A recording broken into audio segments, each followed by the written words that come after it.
Salve, salve! Bom dia! Estamos retomando aqui esse diálogo, essa entrevista, esse papo, né, leve aqui, bacana com o Paulo, bastante formativo. O Paulo está trazendo esse universo aí, que é o universo do Mangue Beat. Galera aqui já entrando, enfim.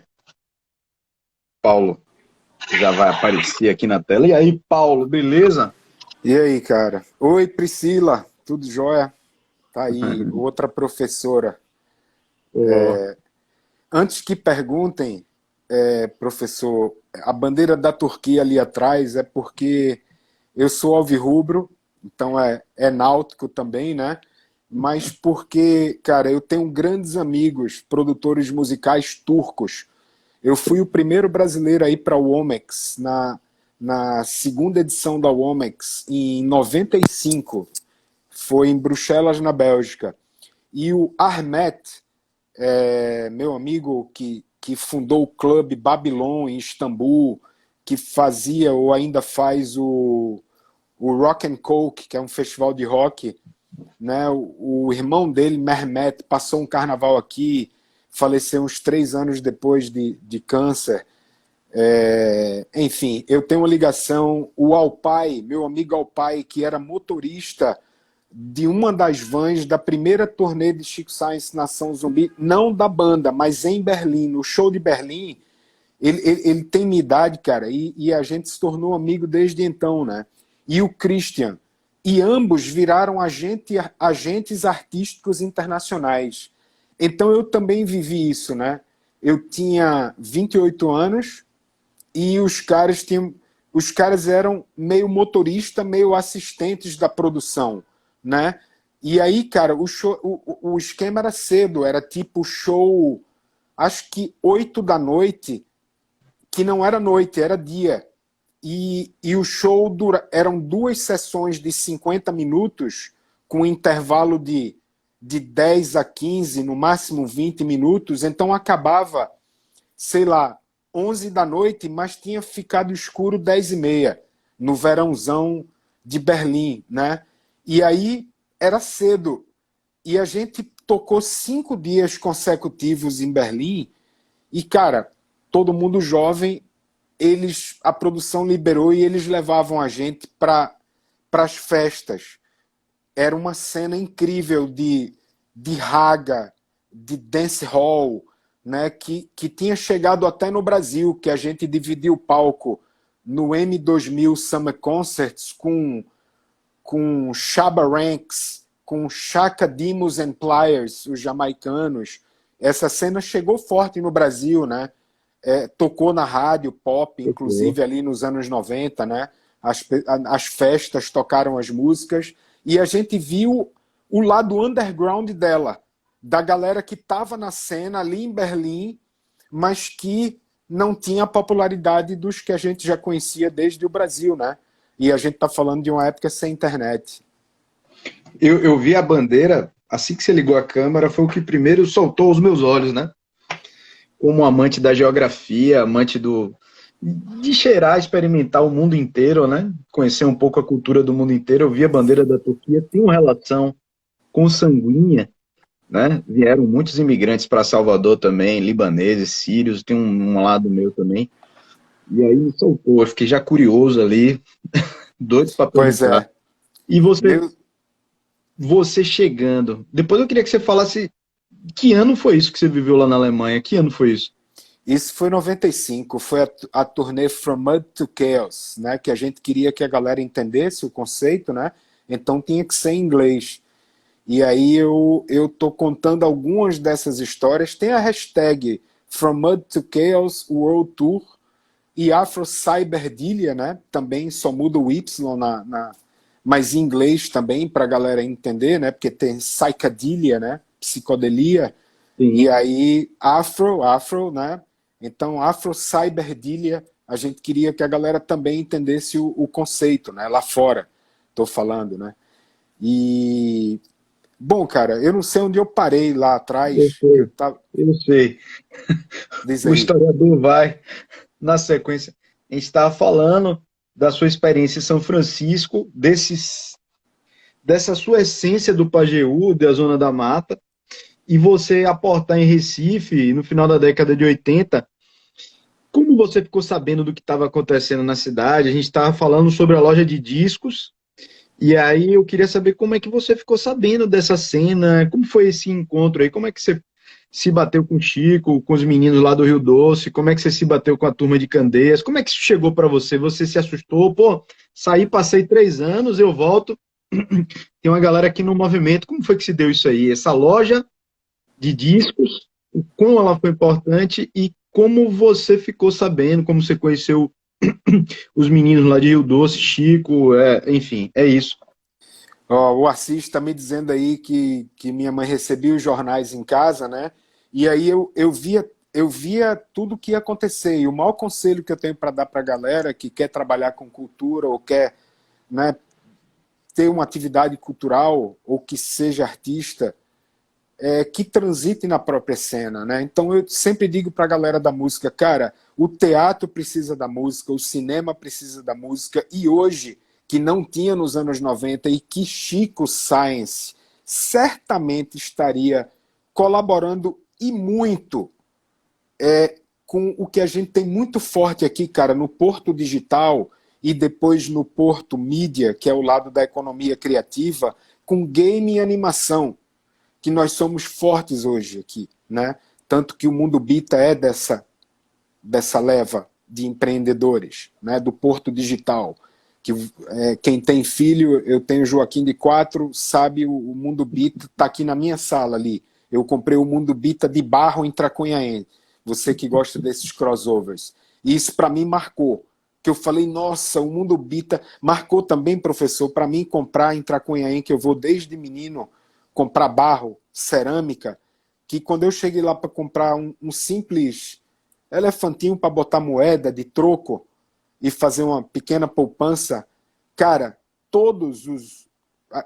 Desde pequeno que eu ouço que é minhaeiro ou milhaeiro, uma coisa assim, popularmente falando, né? E que todos eram de emojis.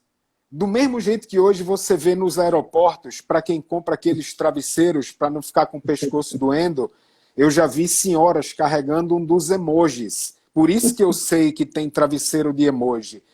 Hoje, cara, no Barro, lá em Tracunhaém, o lugar de guardar moedas são emojis. Só não tinha o que eu mais uso, que é o do ZZZ, né, do cochilo.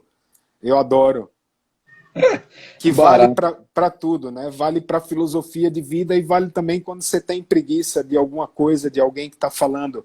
Cara, constatar essas mudanças é incrível, sabe, velho? Porque eu agora fui para um seminário que fala dos 500 anos do Recife. Os 500 anos do Recife será em 2037, professor. Em Sim. 87, meu pai é de 37, eu sou de 67. Em 87, eu atravessei a Golden Gate Bridge em São Francisco nos 50 anos da ponte. Meu pequeno grande objetivo de vida é em 2037, nos 100 anos da Golden Gate Bridge, eu atravessá-la com meus filhos. É uma coisa que, tipo, e serão os 500 anos do Recife. Então, eu queria viver para esse recorte histórico, sabe, velho? Que Claro. a gente só leva isso da vida, né? Simbologia, né? A gente é construído de simbologias, isso faz parte da humanização. Perfeito, perfeito. E você, me fala aí dessa loja de disco e de como você passou, como é que você conheceu essa turma de Rio Doce aí? Qual foi a primeira impressão? Você lembra do dia? Como foi que você ficou sabendo? Cara, a galera de Rio Doce veio na loja, né?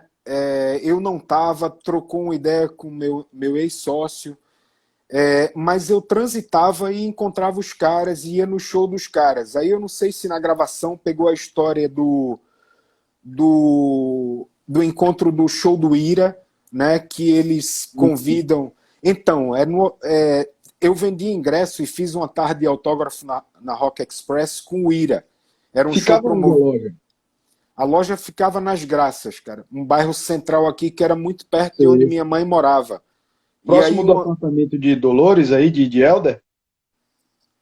É, não, não. É assim, Helder morou a vida toda na Aurora, né? Na Rua da Aurora. Aí o Chico é que morou perto, num bairro vizinho, que é o Espinheiro, que ele morou colado no chinês do Espinheiro, né? Cara, eu não consigo ir almoçar lá, porque o gerente, quando me vê, chora. Pô, Porque a gente almoçou várias vezes lá, né? E ele me vê e, tipo, até eu me emocionei, velho. Mas diz aí, que eu vou me. não, tão barato. E aí você montou essa loja com seu sócio, né? Nas Graças, e a turma de Rio Doce foi lá comprar uns LPs. Isso, aí, tipo, o primeiro aí da cena foi Canibal, cara. Meu primeiro contato, na verdade, foi com o underground daqui. E quando eu Nossa, conversava com os caras, né, que tipo, brother, eu sou amigo da galera do Forbidden, eu conheci os caras do Testament, do Death Angel, os caras diziam, como assim, velho? Eu digo, brother, eu morei lá 3 anos, cheguei agora e tal. Os caras, velho, caralho, que foda e tal. Então, tipo, eu passei a seguir os caras, né? Quando Canibal foi lá, eu falei, meu irmão, todo show que tiver, né? Era um flyer preto e branco de um show protesto anticapitalismo de consumo de Natal com Papai Noel enforcado com o pescoço de lado, que era não Papai Noel. E aí, cara, eu ia em todos os shows do subúrbio, Ipsep, Bura de Baixo, Santa Amaro, né? Só o Alto Zé do Pinho que ainda não tinha show naquela época, que veio a eles ter não nos tocavam 90 lá. no Bar do Arthur. Mas ali no iniciozinho não tinha.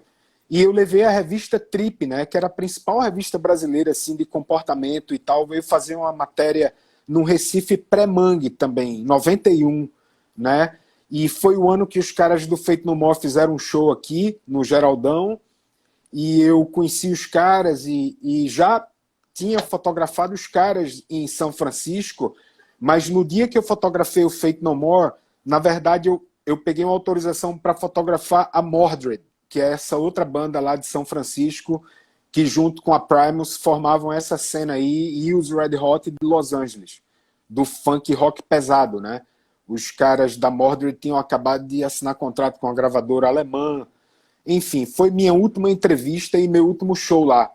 Aí, 2 anos depois, os caras vêm tocar no Recife, né?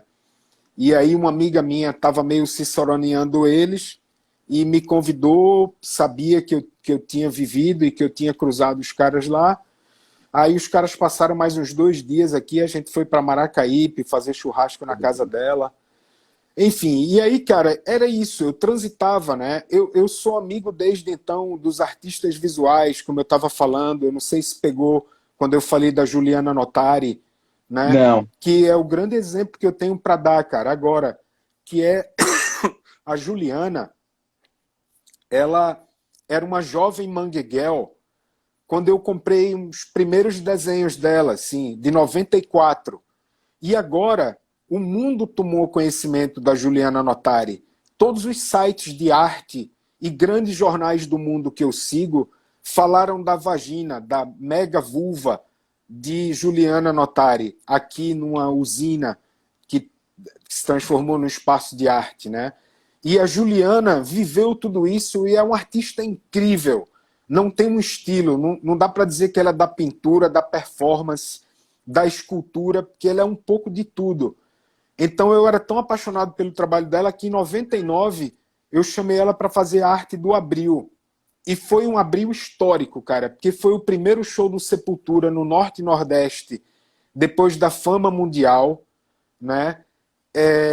Era um momento ali incrível da cena, ainda não tinha tido a virada para a internet, os shows tinham mais público, era uma outra geração, era um outro momento, né? E a Juliana fez esse cartaz histórico, e é isso. Esse é o grande conselho. Se você está na cultura, você tem que saber quem são seus contemporâneos da arte visual, das artes visuais, né, das artes cênicas, do cinema, essas novas áreas. E alguém comentou aí, que eu não prestei atenção no nome, que eu falei que aqui virou um polo de animação, né, e de game. Dei o exemplo do Mundo Bita, mas todas essas áreas elas precisam da música, né? Então é isso. eu, quando falo dos contemporâneos, eu falo dos contemporâneos né? Porque, para mim, cara, eu considero que a galera de hoje, Besouro, um artista visual aqui de Camaragibe, sabe? A galera jovem que eu interajo da música, o André Arocha aí, ó, animador do Mundo Bita, foi quem falou, ressaltou, né, do quanto cresceu esse mercado aqui localmente. Eu sou desse tempo, entendeu, professor? Isso alimentou minha vida e vai me alimentar até meus últimos dias. Tem uma imagem para mim, e eu tenho a humildade de dizer que eu não sabia quem era Jomar Muniz de Brito no primeiro Abril pro Rock, em 93. E me chamou a atenção um senhor de aproximadamente 2 metros de altura, grisalho, em 93, no meio da plateia, né? E aí eu pensei, poxa, alguém trouxe o avô para ver. Ninguém trouxe o avô. Tinham pouquíssimos pais de bandas no primeiro Abril pro Rock. E aí eu falei, nossa, incrível, o avô veio ver o neto ou a neta no Abril pro Rock. E aí, cara, só depois, numa foto no jornal, numa matéria sobre ele, que eu vi que era Jomar Muniz de Brito. E esse cara, professor, você sugiro entrevistá-lo, ele foi guru da Tropicália. José Teles, escritor de vários livros, do Quinteto Violado, autor do Frevo ao Mangue Beat, entre outros, diz que ele foi ele que apresentou a banda de pífanos para Gil. E aí vem Pipoca Moderna e tudo. Né? Ele que recebia esses caras no Recife. Ele era o guru do Udi Grude também, de toda a galera do Ave Sangria, de Flaviola, de Lula Cortes. Né? E aí, cara, é isso. Eu quero morrer como Jomar. Assim, na rua, eu tenho uma coleção de flyers que são...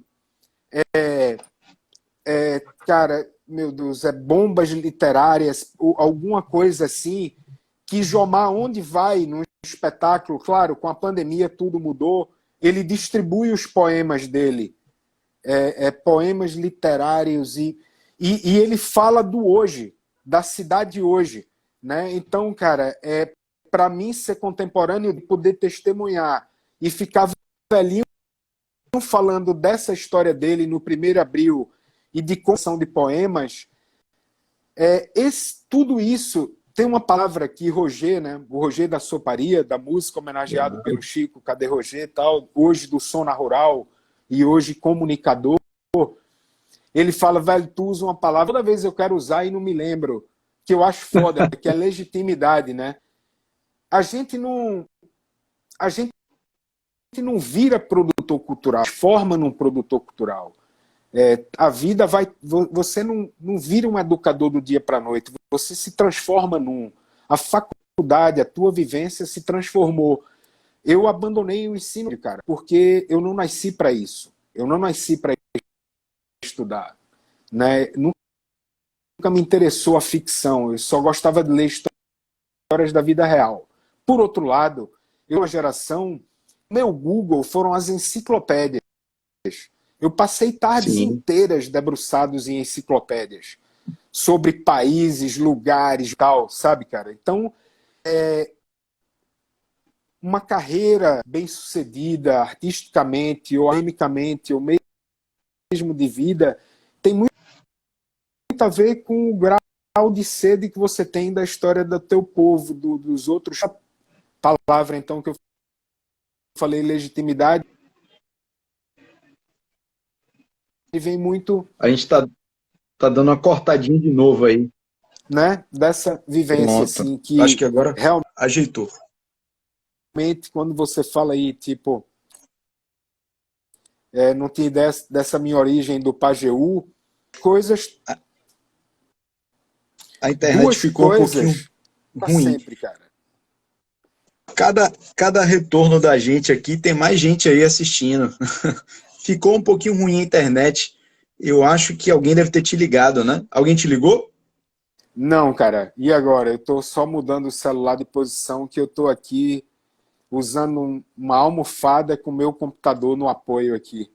Massa. O computador... É isso que traz mais interação, engajamento, é a gente criar a cena mesmo com o celular. Já dizia Glauber aqui, né? Meu, meu conterrâneo Glauber, né? Uma câmera na mão, a ideia na cabeça, é isso mesmo. Você está me ouvindo Olha, bem, né? tô te ouvindo bem. Minha amiga Priscila pediu, eu acho que eu falei do livro, né? Histórias do motorista de turnê, que na verdade são 5 livros, cara, mas eu inverti todas as ordens que eu havia planejado. Inconformados vai ser um livro da minha história com Chico Science Nação Zumbi, que vai ali de 91, 92, que a gente estava falando agora, Manguetown, que é o primeiro capítulo, até a pior produção da minha vida, que é toda a história do acidente, do funeral e tal. O segundo livro, eu vou ter que mudar o nome, que eu chamaria de As Pernas Abertas da América, mas amigas me falaram que esse nome é politicamente incorreto hoje, eu concordo, mas eu não estava falando da forma sexual nem feminina, era muito mais do país ter as pernas abertas, né? Porque lá eles se chamam de América. Quando você falava de alguma coisa para eles, eles diziam "This is America, man". Isso é América, man. Né, homem? Isso é América. Então, o terceiro livro seria Como Produzir uma Banda, nada acadêmico, mas com as histórias e decisões que eu tomei junto com as bandas e artistas que eu trabalhei em grandes festivais do mundo e passando por grandes gravadoras do mundo. E um livro dos 30 anos do Abril pro Rock, que é em 93. Mas agora vai ser Histórias de Motoristas de Turnê, que são histórias que estarão em todos esses livros, reduzidas, né, que eu estou extraindo das redes sociais, que eu, no momento, não me encontro capacitado a ter disciplina para parar e fazer todos esses outros livros. E eu espero que esse primeiro, que deve ser para abril, aí, maio, vai ter capa do Cristiano Soares, que ficou conhecido naquela imagem da turnê dos Dead Kennedys no Brasil, com a família nazi-fascista de bem brasileira, e que o Dead Kennedys cancelou a turnê pela repercussão que teve a imagem, e o Cristiano, que é aqui de Maceió, que eu já havia comprado um print dele do Nirvana, que ele era o único brasileiro numa história autorizada pela família do Kurt Cobain, e outro Maceió Vice, que ele faz inspirado nas séries de TV dos anos 80, americanas, vai fazer a capa. Estou dizendo em primeira mão aqui, que ele vai fazer a capa do livro Histórias de Motorista de Turnê. Bacana, a memória do Brasil agradece. Esses registros aí são fundamentais. Eu vou querer, inclusive, adquiri-los todos. Me diga uma coisa, a primeira banda que você empresariou foi a Nação Zumbi, Chico Science, a Nação Zumbi? Cara, a primeira banda que eu colei, e não diria que eu empresariei, mas eu ajudei e fiz muita coisa com eles, foi a Câmbio Negro HC. Eles mandaram fazer só o vinil na fábrica, que vinha só o disco e o plástico, e eu banquei a capa e o encarte numa gráfica daqui. E levei eles para o Dynamo, que o Eric de Haas, que é um holandês ligado à cena do metal, tinha vindo para São Paulo e abriu um braço do Dynamo, um inferninho holandês, underground, em São Paulo. E eu levei a Câmbio Negro para lançar esse vinil em São Paulo. Né? Anunciei na Rock Brigade e tem lá o apoio da minha loja na contracapa. E que eu falei que entrou nesse livro agora dos 86 discos underground dos anos 90 brasileiro, né? Não sei se pegou isso que eu falei da Oriana e Carla Sarmento, que eu trouxe 2 artistas visuais, cara, desde sempre. Essa minha primeira, que não foi produção minha, mas eu colaborei bastante, eu convenci a galera do câmbio, do underground e do hardcore a ter Oriana Duarte, professora da UFPE e artista visual, e Carla Sarmento, que estudou comigo no Contato, que hoje trabalha com cinema, é diretora de arte, principalmente com o cinema pernambucano, contemporânea dos diretores conhecidos, né, e que fizeram a capa do Câmbio Negro HC, que está na contracapa desse livro, que acaba de ser lançado, que são vários convidados a fazerem resenhas sobre discos históricos brasileiros, e o Espelho dos Deuses, disco de estreia do Câmbio Negro HC, e primeiro registro fonográfico de uma banda pernambucana nos anos 90, tá lá na contracapa desse livro. Bacana, significativo. Então, a primeira, assim, na prática não foi Chico Sainz Nação Zumbi, teve a Câmbio Negro, eu Não, não cara, sabia. e depois da Câmbio Negro, o primeiro artista que eu me aproximei em 92, que eu me apaixonei e foi meu mestre, um grande cara, talvez o maior artista completo que eu me aproximei até hoje, assim, e de ter orgulho de dizer que eu era amigo dele e ele me chamava de Paulinho, porque tinha idade de ser meu pai, foi Lula Cortes, cara. Lula Cortes, eu não estou dizendo que ele é maior do que os outros, mas ele é um artista completo porque ele compunha, escrevia, pintava, ilustrava, cantava pra caralho e era um monstro, cara. Então Lula Cortes foi quando meu tio me levou para um sarau e eu perguntei, tio, que porra é sarau? Né, o meu tio que tem idade da minha mãe e tal, que já é falecido e que foi outro mestre meu, ele falou, não, é uma galera que vai se juntar para tocar e tal, e a gente fuma um. Eu falei, vamos nessa agora, não tem programação e vamos comprar cerveja. Cara, quando eu cheguei lá, Lula Cortes era cabeludo, cabelo no ombro assim, grande, e a barba toda branca, cabelo e barba toda branca, e ele estava casado com Teresa, que era amiga do meu tio, e meu tio padrinho de Luana, né? E que eu conhecia desde menino, em Tabira, que eles também foram para Tabira, quando eram jovens casados, né? E aí, cara, foi um reencontro com Teresa. E aí ele começou a me chamar Paulinho, e aquele jeito dele, começou a falar tudo que ele fez, cara, nos anos 70. Tudo que eu estava tentando fazer nos 90, cara. Aí eu falei, nossa, aí colei nele. Ele teve selo, né? Ele lançou o icônico mundialmente falando Paê Biru, Caminho da Montanha do Sol, Lula Cortes e Zé Ramalho, Flavioli e o Bando do Sol, Marconi e Notaro no Sub-Reino dos Metazoários, ao lado de uma grande mulher, Kátia Mezel, hoje cineasta, né, que era mulher dele e sócia na Solar Discos, em parceria com o único parque fonográfico, fábrica de vinil fora do eixo Rio-São Paulo, que era a fábrica da Rosenblit, aqui na vizinha Afogados. Né? Então, cara, o Lula foi minha grande inspiração, e eu produzi ele, e eu fiz um show histórico dele no Teatro do Parque em 92, comemorando quase 20 anos do Sátiva, ele e Laílson, que infelizmente faleceu agora, no final do ano passado, não acreditava nas coisas, não tomou vacina, não quero entrar nesse mérito, porque foi um amigo, né, e me entristece saber, mas ficou tão empolgado com esse show histórico, Blues Brothers do Laílson e Lula Cortes com a Má Companhia, e mais o Maracatu Nação Pernambuco participando, que me deu o Sátiva original de presente. Pô, Né, nessa grande época. Lula Cortes. Ele Agora, tinha umas 4 cópias e me deu uma de presente, em 92. então você já tinha feito algumas alquimias, algumas experiências aí em relação a empresariar artistas e banda. O que é que despertou a trazer Chico Sainz para você, enfim, se associar? Como foi que se deu isso daí? Cara, na verdade, eu recebi o convite da minha vida, né? Eu diria que foi um dos, mas talvez o mais importante para a minha carreira profissional.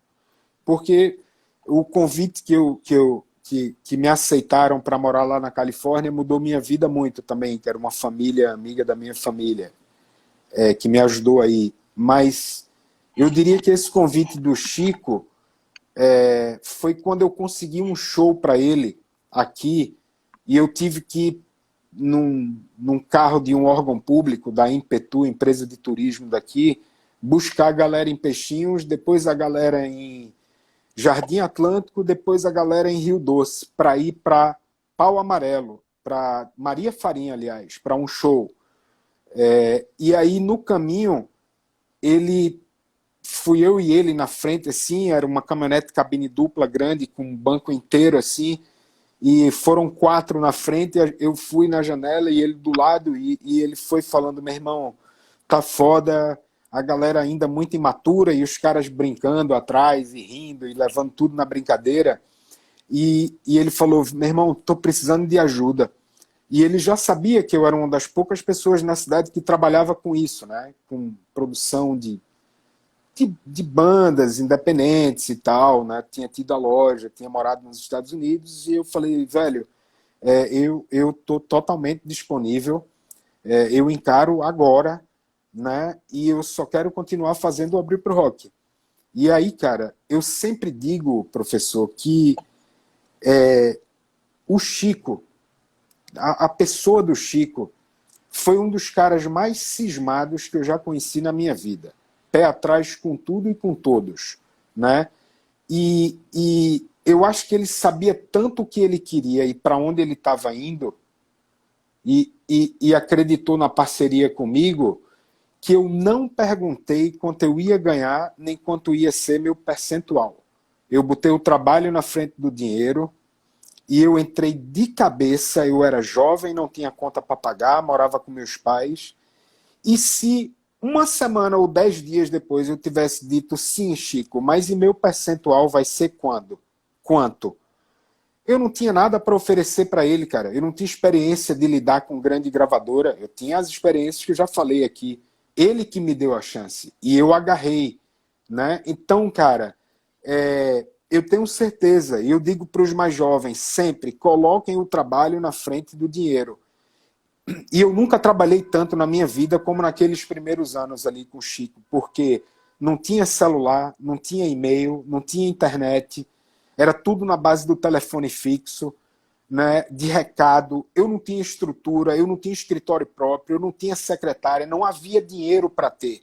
Todo o dinheiro era dividido por 9, 8 da banda e eu. Então não havia dinheiro para ter essas coisas, essa estrutura, né?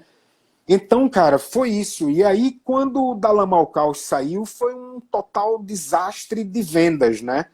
Desastre, eu uso essa palavra forte para dizer que foi um desastre diante da frustração da Sony em cima do que Gabriel Pensador tinha vendido, primeiro lançamento do subselo Caos, dos jovens artistas da Sony. O segundo lançamento, disco de platina, 250 mil cópias, estourou a música do Playboy Loura Burra. Na sequência, 100 mil cópias, disco de ouro do Skank. E o terceiro lançamento, os badalados Mangue Boys do Chico Science e Nação Zumbi.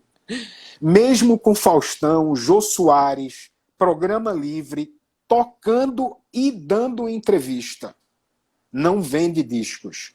Mesmo com música em 2 novelas, A Praieira, em 94, rodada no Ceará, e na sequência um remake de uma novela clássica, que eu acho que originalmente era em preto e branco, Irmãos Coragem, que a cidade, quando um dos irmãos vai para a cidade grande, tocava A Cidade Não Para, A Cidade Só Cresce.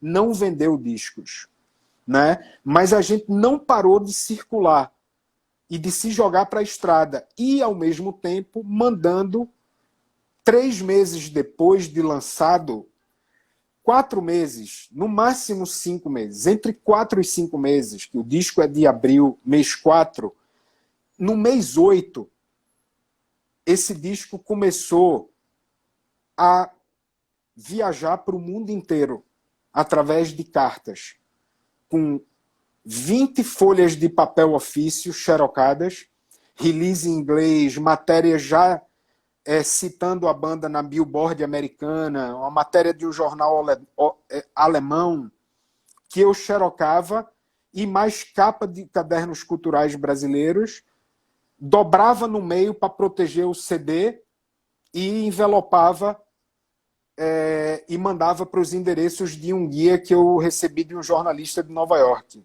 E foi assim que os convites começaram a chegar por fax para a turnê, né, From Mud to Chaos, que passou pelos Estados Unidos e 4 países da Europa em 95, que tem o histórico show com Gilberto Gil no Central Park.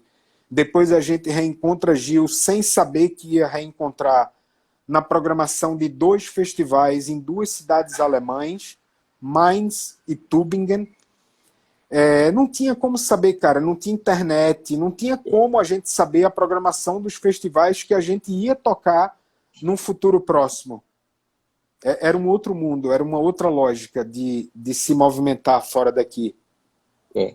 Esse encontro com o Gil aí tem uma simbologia forte, né? Ontem eu estava conversando com o Dengue, e Dengue dizendo que ficou emocionado em ver aquilo, né? Por Gil, para ele, Chico, que é um irmão ali, um amigo para ele, e ele presenciar aquele momento, que são duas gerações que tentaram dialogar as raízes regionais, brasileiras, nordestinas, com o que acontecia lá fora, né? Chico, de certa forma, em outro contexto, com outras referências, vai fazer algo parecido, né, com o que Gil fez, com o que Caetano fez, e que anteriormente o movimento antropofágico, a Semana de 22, Oswald de Andrade vai fazer, e que o Mangue Beat vai ser a bola da vez naquele momento. E Gil com muito feeling, muita humildade, e Chico aberto também, né, vai ter aquele abraço ali, que é um apadrinhamento, que é uma carga de energia também nova para Gil. Gil também ganha muito com aquilo, né? Dialogar com o que está acontecendo novo. E tem uma simbologia forte ali, aquele encontro, tem uma simbologia forte.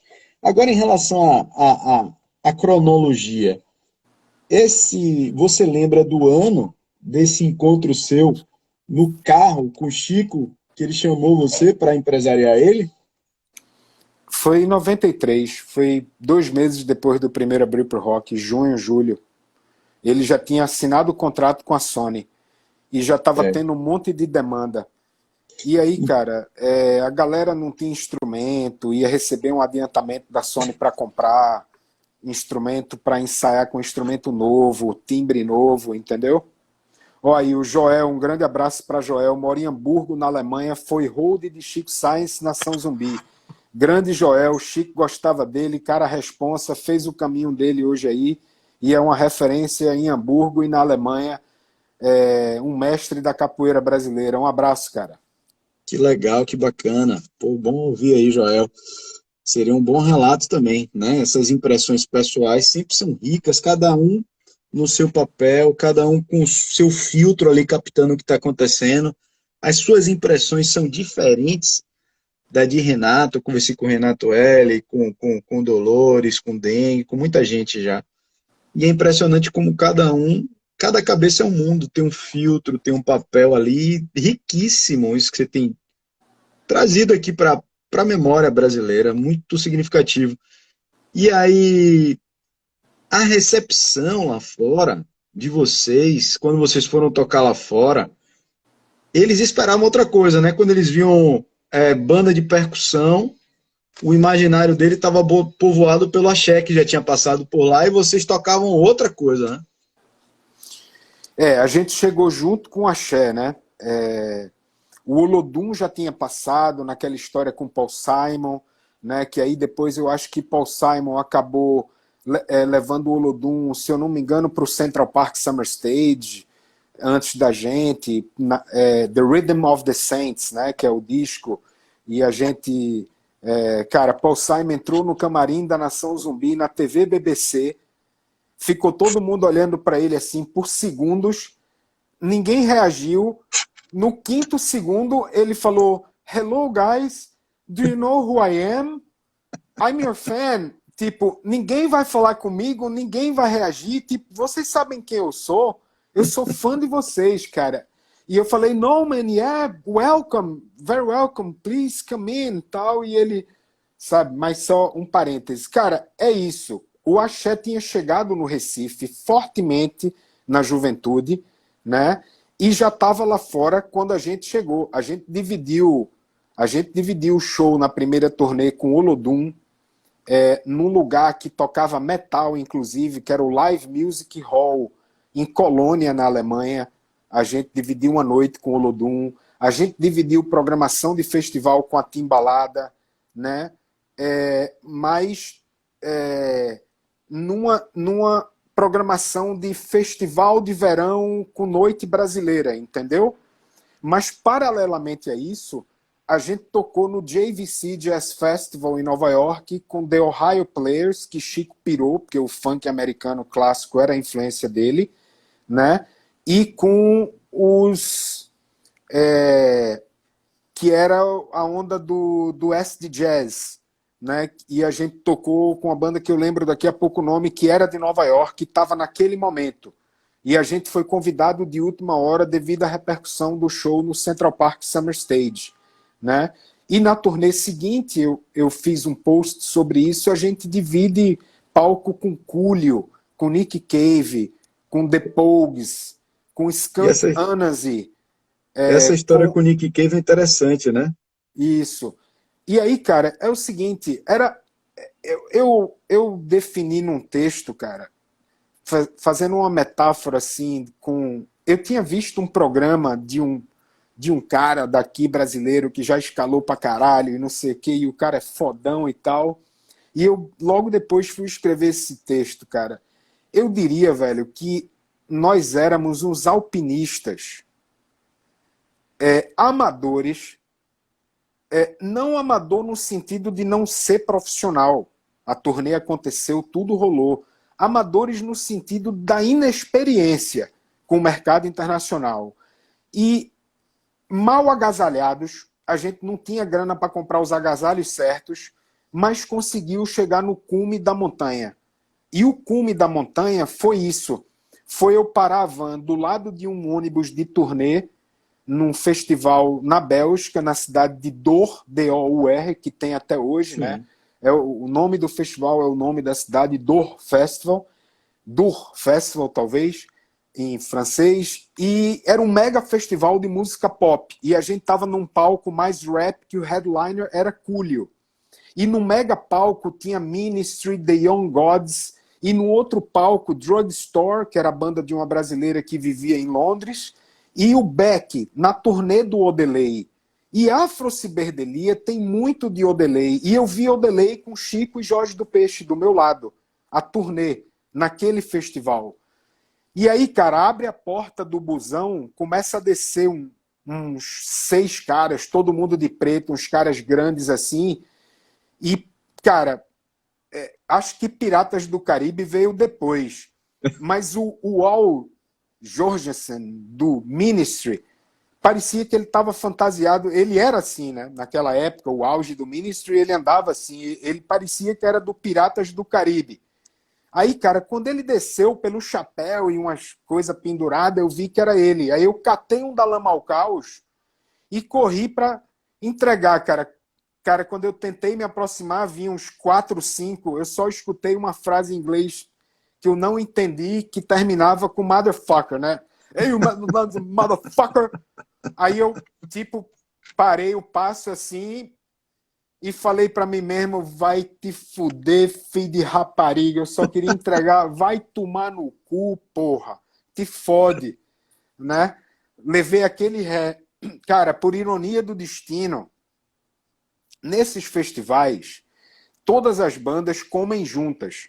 Tem um esquema de alimentação, salve as médias, que você recebe uma quantidade de fichas e você vai num restaurante meio self-service, assim, não é um restaurante, é um backstage estruturado, e lá os camarins eram ao redor dessas mesas, da área de alimentação, assim, né? E, por ironia, o Paul Baker, que era o outro Ministry, o mais alto, que não tinha um visual tão doidão, sentou para comer na porta do nosso camarim. Chico Science Nação Zumbi. Aí, cara, eu entrei e falei, Chico, velho, eu tinha contado, né, para todo mundo que eu tentei dar o CD pro UOL e só ouvi um motherfucker. Aí eu falei, Chico, vamos ali, velho, vamos pra tu entregar. Eu dizer que tu é Chico Science, só pro cara te ver e tu entregar na mão dele. Ele, meu irmão, eu digo, bora, brother, é a nossa chance, velho. Aí, vamos lá. Aí, pô, Chico todo humilde assim, todo, meu irmão, morrendo de velho. Aí eu falei, excuse me, man, we are a band from Brazil, né? Aí você já, é curto e grosso. Primeira coisa, somos uma banda do Brasil, que talvez fosse a primeira banda do Brasil que ele estava encontrando, né? Aí eu falei, we are a band from Brazil, can I give you our music? Né? Posso te dar nossa música? Aí ele, man. Aí eu falei, the band is Chico Science e Nação Zumbi. Aí eu falei, a gente já tinha tocado, tocamos meio-dia, eles tocaram 9, que não era da noite, mas terminou a noite. E a gente ficou para ver, claro. E aí, eu falei, e esse é o Chico Science, que é o líder da banda. Aí ele falou, oh man, have a seat. Aí mandou a gente puxar a cadeira, cara. E por alguns minutos eu expliquei o que era a banda e, cara, imagina, né? Chico levou com ele um encontro com o Paul Baker do Ministry no auge, os caras do The Young Gods, o Franz, que, né, é suíço e se fala francês na Suíça, então eu não sei se ele é Franz mesmo de nascimento ou se ele é xará do Chico, Francisco, porque o pai dele é paulistano, mas ele vive desde menino na Suíça. E ele falava um português como um internacional que aprendeu a falar, né? Você via que ele realmente era muito mais suíço do que brasileiro. Mas ele pirou na banda, pirou na galera, ficou nosso amigo, tanto que há dois anos de pandemia já, né? Há 3, no máximo 4 anos, a Nação fez um show com The Young Gods em São Paulo, cara. E eu não tive grana para ir, mas foi um encontro incrível que só rolou e eu acho que o Sesc São Paulo viabilizou. Né? Então, cara, esses encontros, né, quando eu digo que a Afrociberdelia tem muito, é porque o disco do Beck, que foi uma revolução, capa das principais revistas de música pop ali naquele momento, o Odelay, ele é um disco de rock, de rap e de eletrônica. Mas não dá para dizer que Beck é rock, nem eletrônica, nem rap. O Chico e a Nação, a mesma coisa. Ali tem rock, ali tem rap e ali tem eletrônica. Mas não dá para dizer que a banda é isso. Não. Então, nesse sentido, que você fez esse paralelo realmente, foi quando a cúmbia começou a ser reprocessada ali já nos anos 2000 pela galera latina, mas já se fazia isso. O Los de Abajo, do México já fazia isso, o Bloque da Colômbia já fazia isso, que eram do selo que queria contratar Chico Science Nação Zumbi, que era o selo Luaca Bop do David Byrne, com quem a gente tem reunião na primeira turnê, né? Foi o primeiro popstar que a gente sentou assim na frente dele, querendo nos lançar na sede da Luaca Bop, inclusive quando o Chico faleceu no acidente, estava com a camisa que ganhou do David Byrne naquele dia, toda ensanguentada. Mas isso não é papo para agora, isso é papo pro livro. É baixo astral demais. Então, cara, esses encontros, sabe, cara, eu como a Sony foi contra a gente fazer a turnê, porque não vendeu o disco no Brasil e achavam que não era hora de ir, cara, hoje eu penso que, tipo, se a gente tivesse engolido a corda da gravadora de não ir naquele momento, o Chico não teria se tornado um nome internacional da música, né? Aí eu queria mostrar 2 imagens que, para mim, sintetizam muito ele como literalmente um cidadão do mundo, né, cara? Um nome mundial da música. Um é esse aqui, é o disco japonês. Caramba! É igual e tal, mas, cara, é um disco japonês, né? O preço ali, ienes, 2.300 ienes, né? Promocional, claro, porque eu ganhei da gravadora, Not For Sale. E foi lançado em que ano lá no Japão? No mesmo ano, cara. Aliás, 94. na virada de 94 para 95. E a outra coisa é isso aqui, cara. Isso aqui é a Enciclopédia Virgin para música dos anos 90. É um livro grosso, bem grosso. E ele traz exatamente isso que a gente acabava de falar. O rap vira mainstream, o rock alternativo, empurrado pelo Nirvana e Seattle, vira mainstream. As fusões começam no mundo inteiro. Eu não gosto muito dessa palavra, odeio banda e artista que fala que faz fusão ou mistura sonora. Acho um grande equívoco o discurso, porque se você funde ou mistura alguma coisa, deixe que as pessoas percebam. Mas no discurso isso é dispensável. Então, cara, aqui só tem 3 artistas brasileiros. No guia, na Virgin, na Enciclopédia Virgin para a música dos anos 90. O Sepultura, eu tenho as primeiras revistas americanas e inglesa. A inglesa foi a primeira capa gringa do Sepultura. E as americanas eram revistas como a Kerrang é inglesa, como a Power Metal e a RIP, RIP, com as primeiras matérias do Sepultura nos Estados Unidos. Eu morava lá, comprei o vinil pirateado do Morbid Visions na Tower Records e tenho essas revistas. E a Metal Forces inglesa foi a primeira capa do Sepultura, numas pedras na beira da praia. Então, cara, o Sepultura não é exatamente uma banda dos anos 90, mas o mundo toma conhecimento do Sepultura nos anos 90. Então o Sepultura está aqui no guia.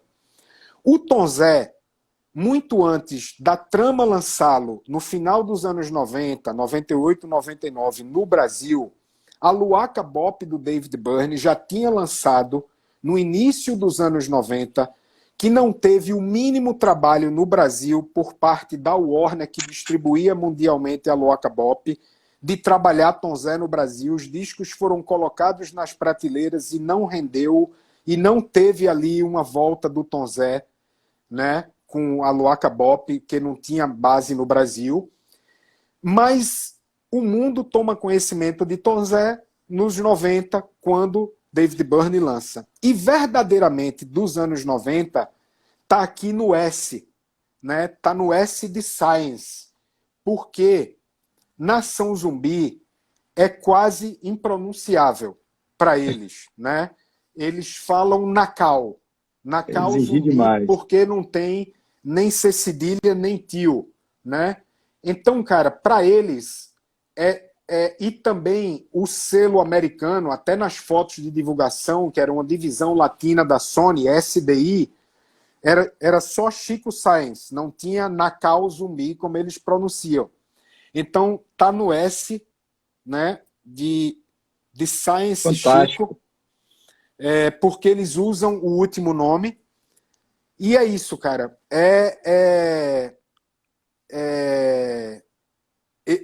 Eu não, vamos dizer, celebro que Carlinhos Brown não esteja. Eu lamento. Mas é que tinha ali uma coisa, cara, com Brown, e teve um episódio bem triste, assim. Primeiro que o Chico, quando eu mostrei para ele a World Music Charts Europe, de agosto de 96, Afro-Ciberdelia está em 5º lugar entre os 10 discos mais tocados da World Music Charts Europe. E Alpha Gamma Betizado, que teve muito mais dinheiro e muito mais promoção do que da Lama ao Caos e Afro-Ciberdelia pela Sony europeia, teve Alpha Gamma Betizado pela Virgin, né? E a gente, acho que Carlinhos Brown está em 8º e a gente em 5º. E Chico disse, porra, brother, a gente é Afro-Ciberdelia, o cara é Alpha Gamma Betizado, né? Sendo que Afro-Ciberdelia já é subtítulo de Cocodub, música de Da Lama ao Caos. Bom, Carlinhos Brown dá uma infeliz declaração no sábado que antecedeu a morte do Chico. Ele é capa do Caderno C, do Jornal do Comércio, num show solo na cidade. E dão uma entrevista de página inteira com ele. E na última pergunta, perguntam a ele: a gente tinha acabado de tocar em Salvador, na gravação, acabado assim, um ano antes. E a gente foi no ensaio da Timbalada, a convite deles, não tinha nenhum tipo de nada. A Timbalada também invadiu o show de Montreux, aí já é outra história. E aí, na última pergunta, o jornalista, ou a jornalista, que eu não recordo, pergunta: Carlinhos Brown, o que é que você vai querer ver quando chegar no Recife? Ele falou: eu quero ver o Maracatu, porque isso é que é moderno, né? Então ali, quem leu sentiu uma alfinetada em Chico Science, Nação Zumbi, desnecessariamente, né? Na terra da galera.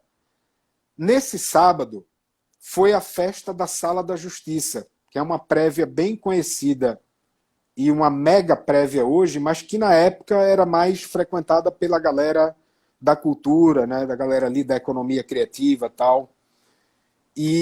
Mas já dava muita gente.